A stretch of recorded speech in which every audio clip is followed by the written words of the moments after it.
Hello everyone, and thank you for joining us today for our training for veterinary services antimicrobial use questionnaire for weaned market pigs. Before we get started, we would like to mention for all of our guests joining that your phone lines are currently in a listen-only mode to minimize our background noise. We'd like to mention again for all of our guests that are connected on the web-based application today that if the presentation is not fully fit to your computer monitor, you can use the Control and minus keys on your keyboard until the presentation is fully fit on your screen. We will be stopping multiple times throughout the presentation today to take questions both via the note chat and live over the phone lines. You can submit us note chat questions at any point throughout today's presentation by using the note function on the right-hand side of your screen, and then please address all of these note questions to all presenters or all moderators. If you would like to ask a live question over the phone lines, you can do so by dialing #2 on your phone keypad, which will place you into our live question queue. And if you do experience any technical issues throughout today's conference, we do ask that you submit those via the note chat as well directly to myself at ATT CES Operator. And with that, I'd like to today's conference and hand the call over to Dr. Brian McCluskey, Associate Deputy Administrator for Veterinary Services. Hey, good morning, everybody. It's a great pleasure to have everybody on the line and to be with you this morning. I'm sitting here in Fort Collins with a bunch of folks from the NAHMS group that are going to do the training today, but they asked me to come and just give a few introductory remarks. I've been fortunate to be working in the antimicrobial resistance area now for a little over a year as the Associate Deputy Administrator for Vet Services in D.C., providing some of the higher level oversight of that. Obviously, all the technical stuff is done here in Fort Collins. And we're really excited about this study and obviously the one for the beef side as well. They're a little bit overdue because of some resource constraints that we were under, but now they're getting underway. I can't emphasize enough how important these surveys are in collecting this use information. I'm sure many of you are aware that agriculture is quite honestly been criticized for some use of antimicrobials, and I think from agriculture, our argument back is, well, we don't necessarily have the data that is needed to say one way or the other whether use is appropriate, inappropriate, what the outcomes are, etc. And these surveys will really get us on the way to collecting some of that data and provide us sort of the data turned into information to demonstrate what is appropriate. So I think, I know a lot of you know that I kind of grew up in veterinary services as an epidemiologist, and so data collection and the accuracy of that data is absolutely critical. I actually worked for NAHMS years ago in the survey area, and so we just can't emphasize enough the need to get this information collected timely, accurately.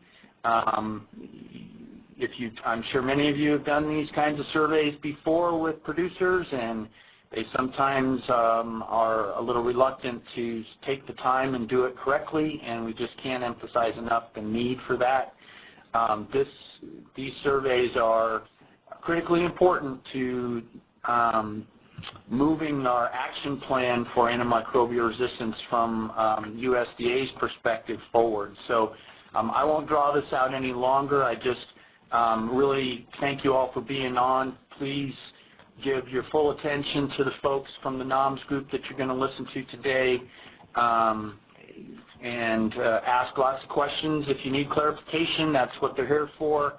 And I just wish you luck in getting started on this survey and getting that data collected in, like I said, a very timely and accurate way. So thanks a lot for the time, and good luck. Great. Great. Thank you, Dr. McCluskey. This is Kathy Bjork. I am the study lead for the surveys, the antimicrobial use studies in beef and in swine.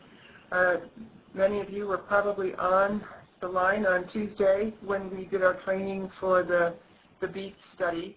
So much of what you hear as we go through our introductory pieces on this will be a repeat from Tuesday morning. So bear with us. Some of you were not on the call on Tuesday morning. We want to make sure we cover the same material.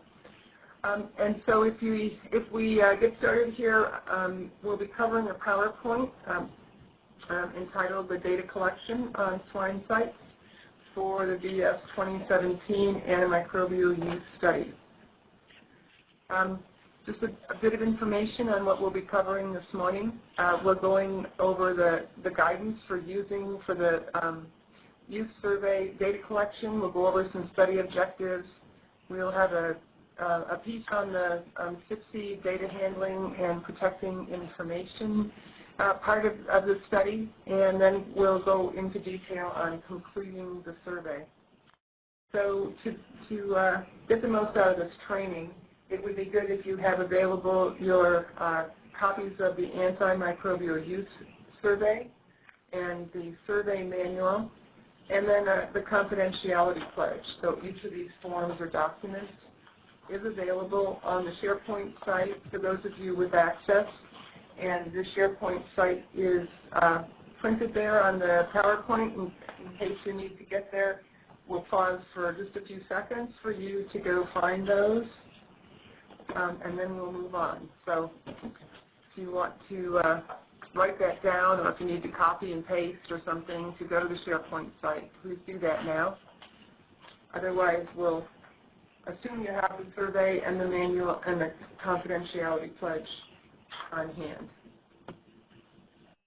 Okay, so we'll start with a bit of the background and purpose for these studies. As Dr. McCluskey said, this has been coming for quite a while. This initiative was proposed as far back as 2012 during the development of the USDA AMR Action Plan. USDA does consider antimicrobial resistance to be a serious health threat to both animals and humans, and there is a concern that disease-causing bacteria and people and animals are developing more resistance to antibiotics that are needed for treatment. There is a belief that the use of antibiotics in agriculture is a driver for the emergence and spread of resistance, but as Dr. McCluskey said, we really don't understand the factors that contribute to resistance and the specific role of antibiotic use in agriculture.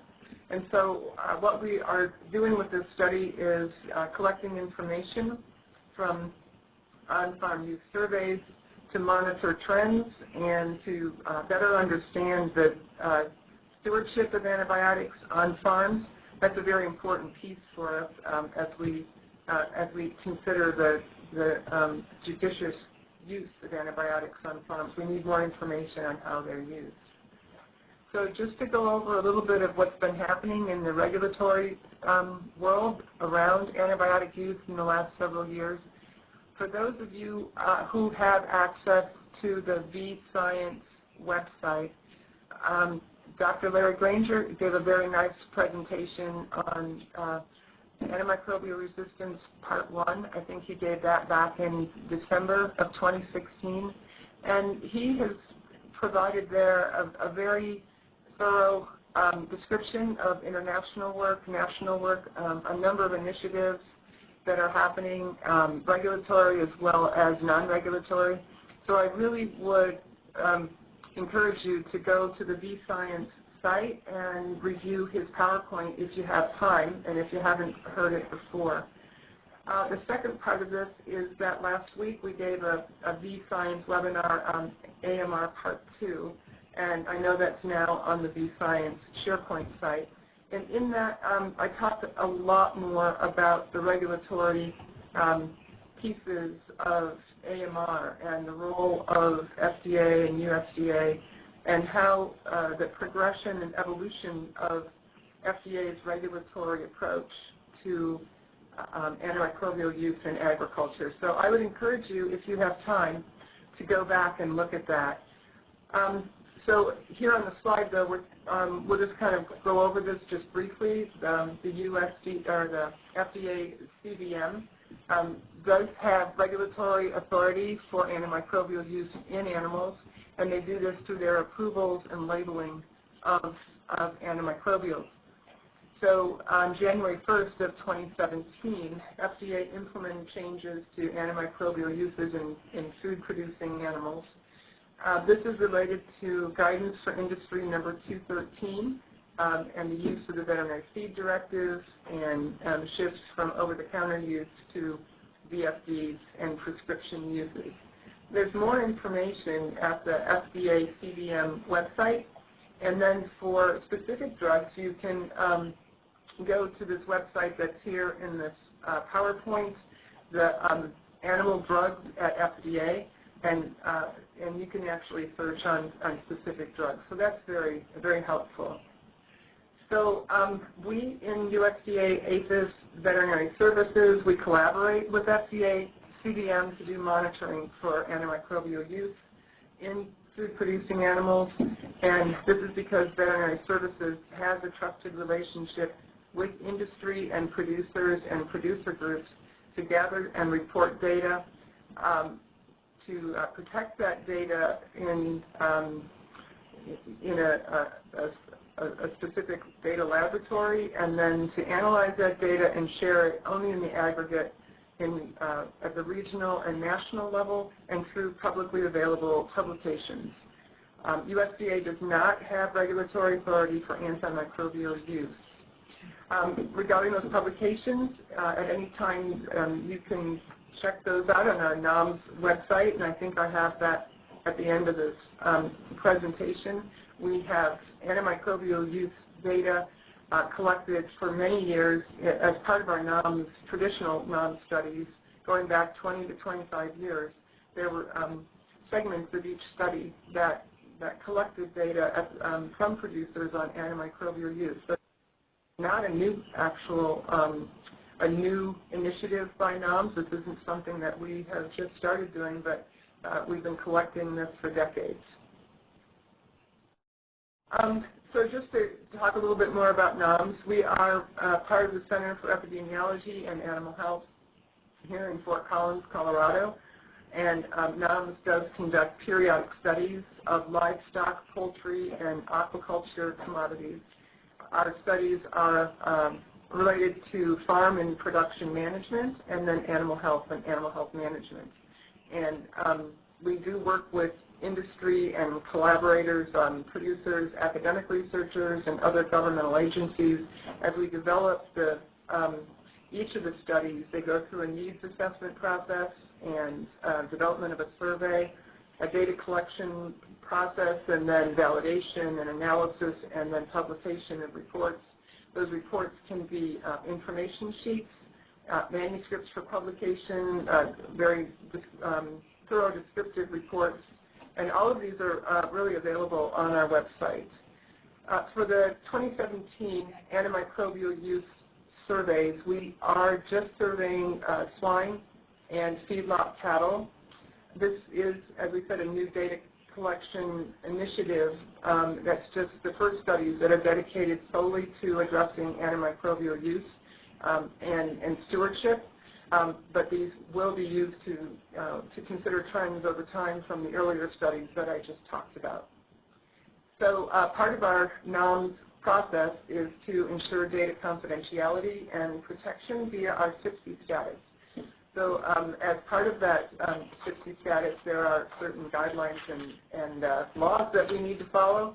And so I'm going to turn this over to Bill Kelly right now, who's going to go over the CIPSI information that you'll need as you're out in the field collecting data.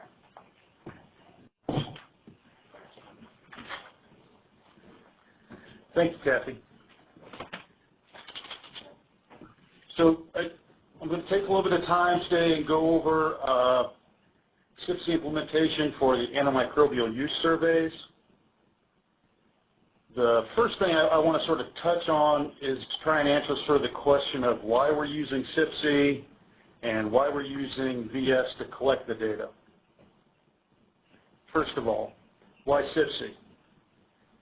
Antimicrobial use information is very sensitive, and producers are reluctant to share it. And the protections that SIPC provides, that absolute guarantee of confidentiality, is a significant selling point to try and get producers to provide the information we need. Next, why VS? This study's focus on specific products and antimicrobial ingredients requires a significant technical level to implement effectively. VS management decided that our staff, VS staff, are the best resources to do this work rather than have NASA numerators collect the data or for us to hire third-party data collectors. This creates some challenges to implement, but I am confident that VS is going to be able to make this work, even with all of the technical difficulties that we'll get into in a little bit.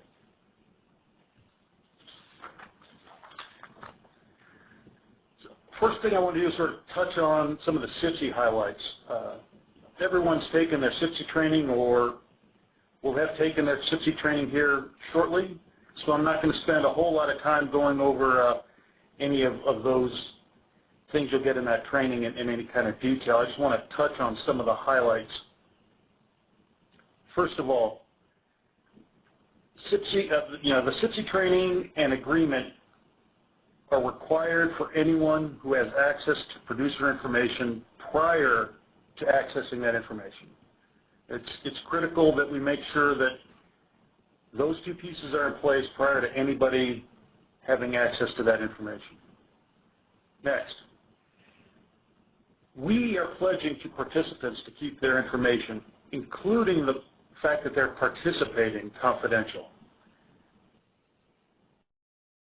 Penalties for intentional disclosure are levied against individuals, not the organization. It's against you, me, whoever the party found guilty of intentionally releasing that information is on the hook. The goal for all of this effort is to make participants comfortable enough to provide the information we need to develop the best quality information we can.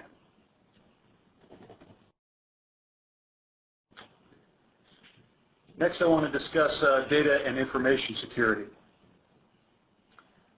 All of you collecting data are the foundation for our information security. We're asking a lot from you.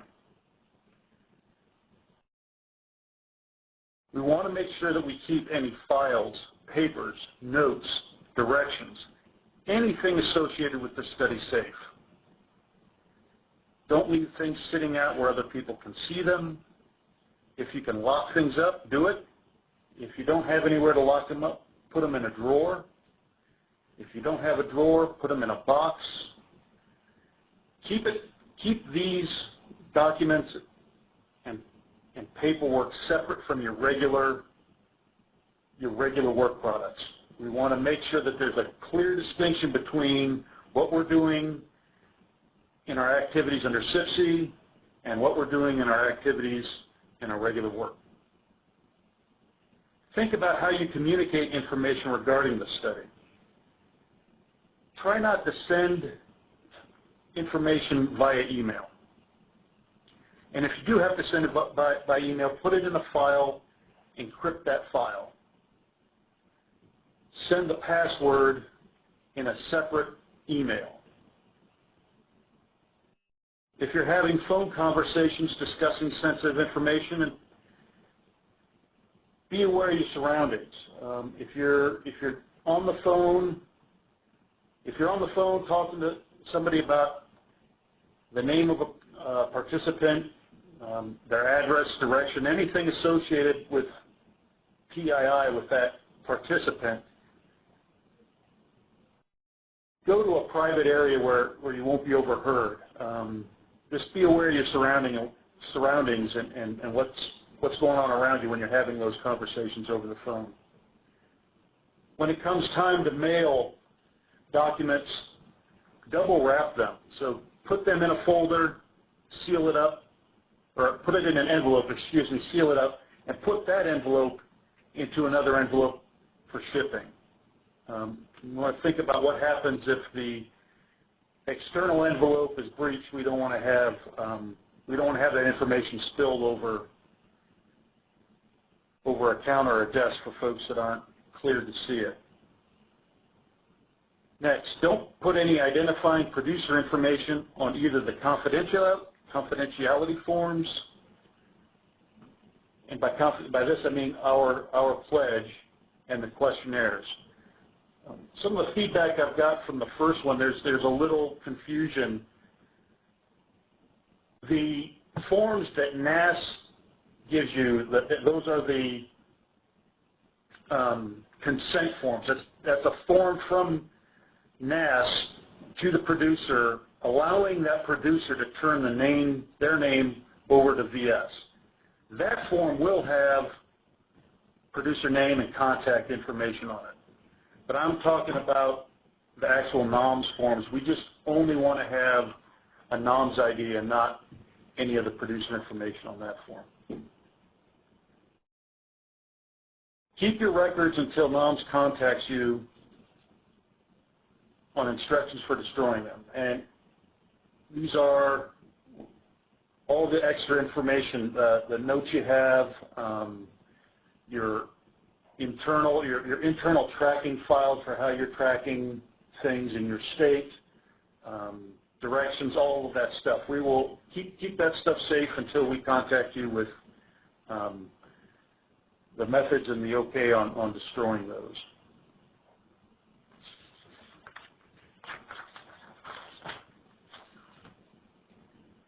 All right, this is the key complication for VS staff collecting data under SIPC.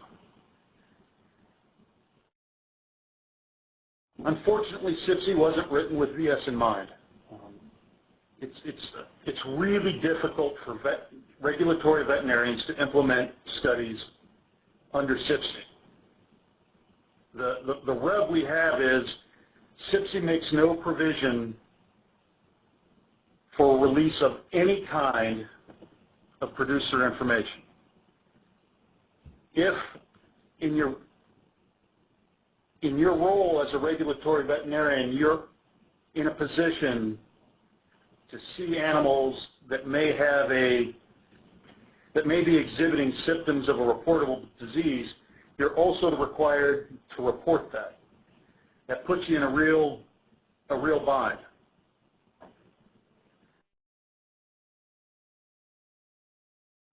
My recommendation, what I'm telling folks on this is you can't see animals. You can't see animals while you're implementing this survey. Now, I think for the folks doing the swine survey, that may be less of an issue than the folks doing the beef study. But you still need to have that conversation with the producer when you're setting up that meeting and explain this situation to them, that to guarantee that protection, we can't be in a position where we can see animals. And how can you work with that producer to get this questionnaire completed in a way so that you're not in a position to see animals?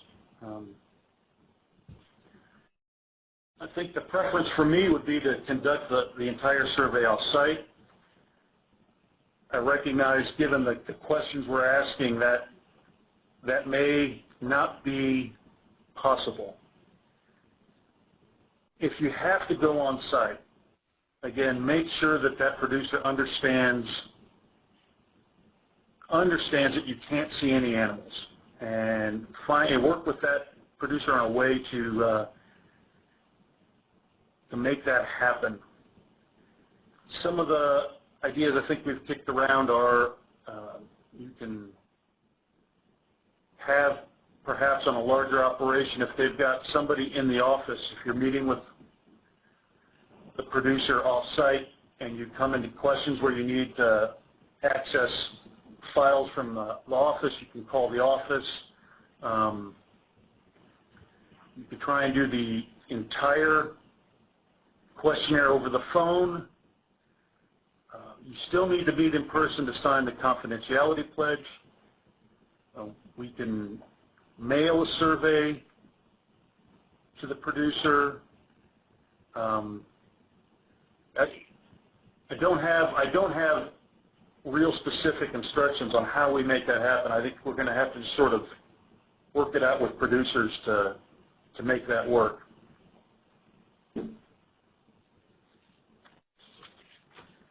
Next, I want to go over the paperwork, and specifically the confidentiality pledge.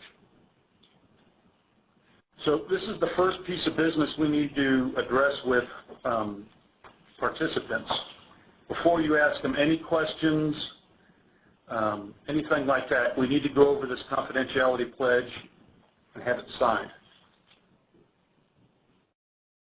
Just, again, remember, there's going to be no producer information on other than their NAHMS ID.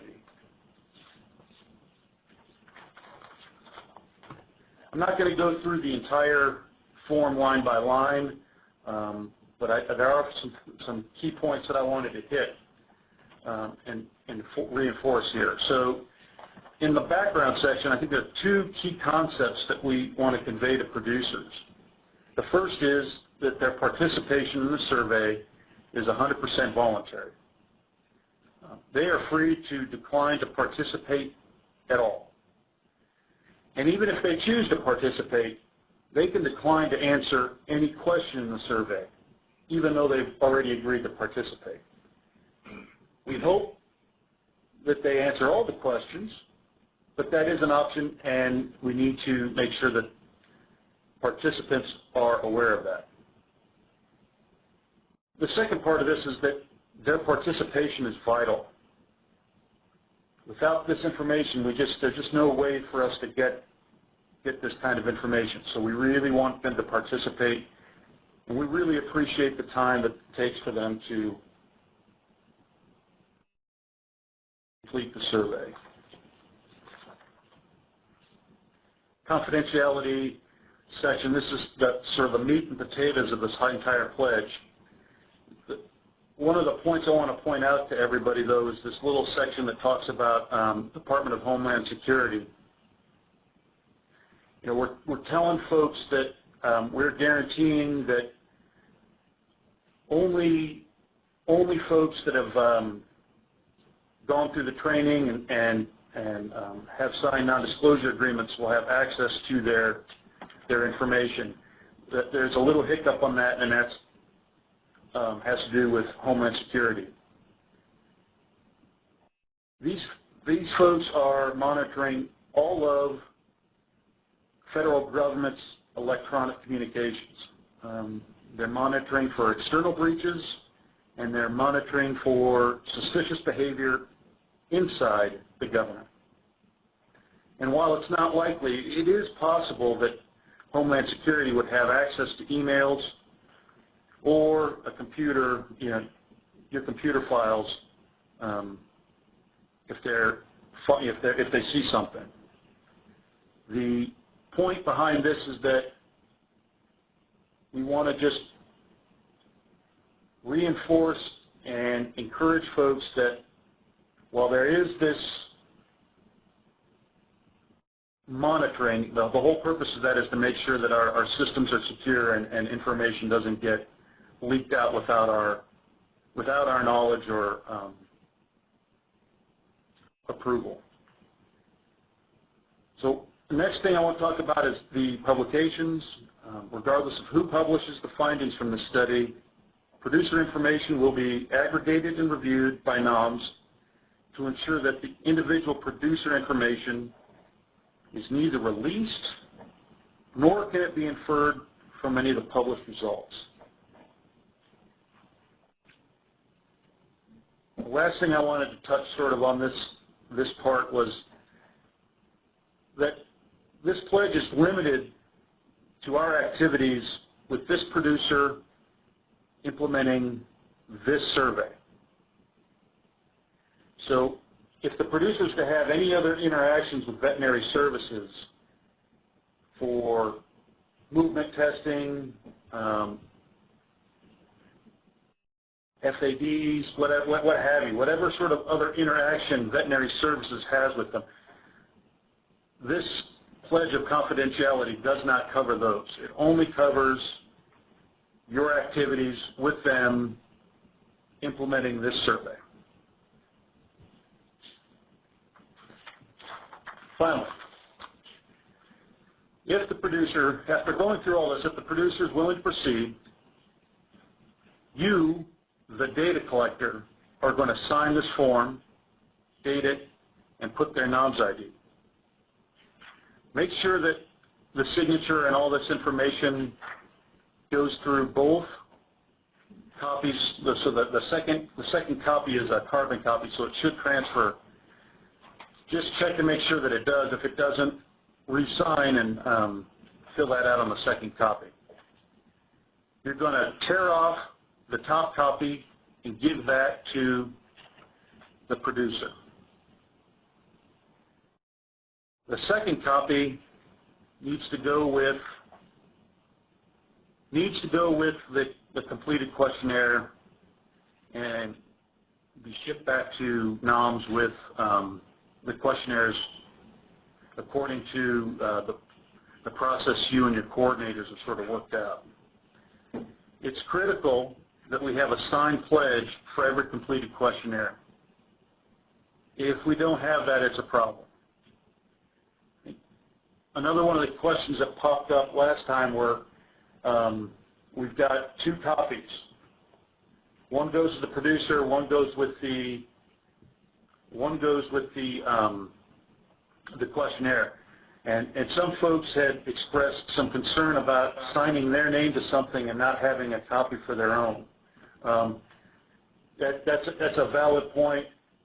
If that's a concern for you, you're free to Xerox a copy of it and keep it for your records. But we'll make sure we have 3-part carbon paper the next time we do this for folks. So my apologies on that. That's all I have. If you have any questions, I'm be happy to answer them or try to answer them.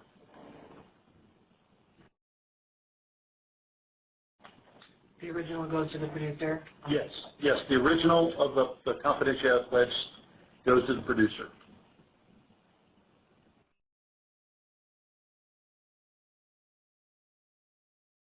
Okay, hearing no questions, I'm going to turn it back over to Kathy. Thanks. Yep. I'm going to go to our moderator, our AT&T moderator. Are you seeing or hearing any questions that we aren't hearing? So I'm seeing no questions at this time. But once again, ladies and gentlemen, if you do have a question, please press #2 on your telephone keypad or select the raise hand emoticon from the top toolbar.